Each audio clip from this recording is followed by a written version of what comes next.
Tournée de shot au comptoir, c'est la fête qui démarre, qu'elle soit au bar ou au fumoir. Comme tous les soirs, Lola est branchée sur Insta.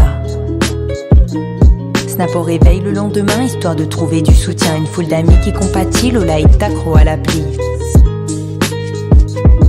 Son réveil connecté sera à l'image de sa journée. La vie de Max, la vie d'Alex, la vie de Sarah, tant de profils à commenter. Et la sienne à raconter, alors c'est sans pudeur. Sans pudeur qu'elle publie avec une putain de grande rigueur, comme si son bonheur dépendait de la ferveur des followers. La vérité, c'est que Lola n'a pas confiance en elle. À chaque like récolté, elle se sent pousser des ailes. Mais au moment de se coucher, elle sent ses angoisses remonter. Sans pouvoir se maîtriser, elle ne cesse de se comparer. Lola se perd dans les abîmes de l'irréel. Sans s'en rendre compte, elle se déconnecte d'elle-même. Pour être likée, elle se conforme au goût des autres, quitte à perdre ce qui la distinguait des autres.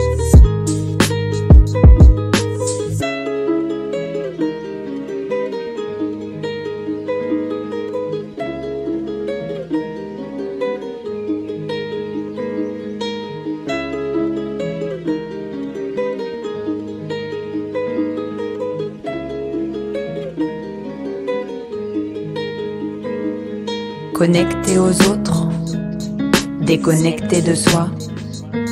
Pour apprendre à s'aimer, elle doit apprendre à débrancher. Connectée aux autres, déconnectée de soi. Pour apprendre à s'aimer, elle doit apprendre à débrancher.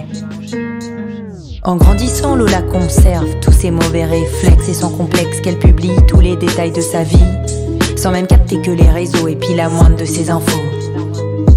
La nouvelle publicité lui enlève tellement de galères. Fini les pubs pour Katmandou quand elle a liké ton book, toute sa vie est facilitée.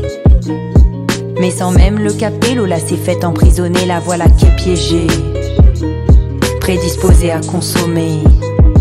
Après la pub, c'est l'info personnalisée. Ses foutus likes définissent son fil d'actualité. Fini l'info diversifiée, c'est les réseaux qui trient l'info. L'algorithme prend le pas sur libre arbitre.